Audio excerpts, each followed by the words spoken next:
2024 के लोकसभा चुनाव के बारे में कहा जा रहा है कि मार्च अप्रैल में चुनाव कराने की घोषणा चुनाव आयोग कर सकते हैं।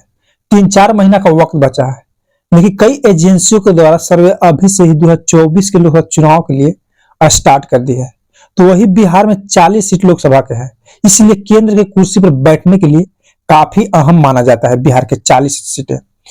न्यूज एजेंसी एबीपी के द्वारा सर्वे किया गया तो बिहार में एनडीए और इंडिया गठबंधन में काफी वोट परसेंटेज में डिफरेंस दिखाई दे रहा है और सीट में भी उलटफेर होता दिख रहा है। अगर बिहार में एनडीए गठबंधन के वोट परसेंटेज में एबीपी के सर्वे के माने तो 39% मिलता दिख रहा है एनडीए को, जबकि वही इंडिया गठबंधन को बिहार में वोट परसेंटेज के बारे में बात की जाए तो 43% वोट शेयर जाता दिख रहा है, जबकि अदर पार्टियों को 18% बिहार में वोट शेयर मिलता दिखाई दे रहा है। अगर बिहार में 40 सीटों में से किस गठबंधन को कितना सीट मिल रहा है वो इस प्रकार है कि इंडिया गठबंधन को इस बार बिहार में एनडीए गठबंधन को पछाड़ते नजर आ रही है। इंडिया गठबंधन के कुल 21 से 23 सीट खाते में मिलता दिख रहा है, जबकि इंडिया गठबंधन को 16 से 18 सीट मिलता दिख रहा है। तो वही अदर पार्टियों को 0 से 2 सीट मिलता दिखाया जा रहा है सर्वे के हिसाब से। यह है बिहार के ओपिनियन पोल के आंकड़े।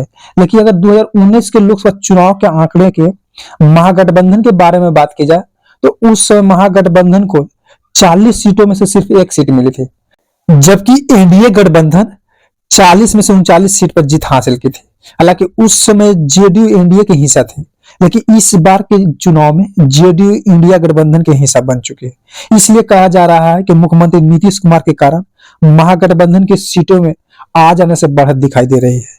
मतलब कि बिहार में 2024 के लोकसभा चुनाव में मुख्यमंत्री नीतीश कुमार प्रधानमंत्री नरेंद्र मोदी पर भारी पड़ते दिखाई दे रहे हैं। यूं कहें कि नीतीश के रणनीति के आगे हुए नरेंद्र मोदी ढेर। हालांकि सर्वे अभी कई बार आएगा 2024 के लोकसभा चुनाव को लेकर, अलग अलग एजेंसियों के द्वारा आएगा। हर एक सर्वे में आंकड़े अलग अलग होता है, लेकिन अभी 4 से 5 महीना बचा है चुनाव के, तो सर्वे के आंकड़े बदलते रहता है। सर्वे की अगर बात की जाए तो सर्वे ज्यादातर गलत साबित हुआ है। देश के चाहे लोकसभा का चुनाव हो या फिर विधानसभा का चुनाव हो, अभी हाल ही में हुए 5 राज्यों के विधानसभा चुनाव में मध्य प्रदेश, छत्तीसगढ़, मिजोरम और राजस्थान में सभी एजेंसियों के सर्वे गलत साबित हो गया है।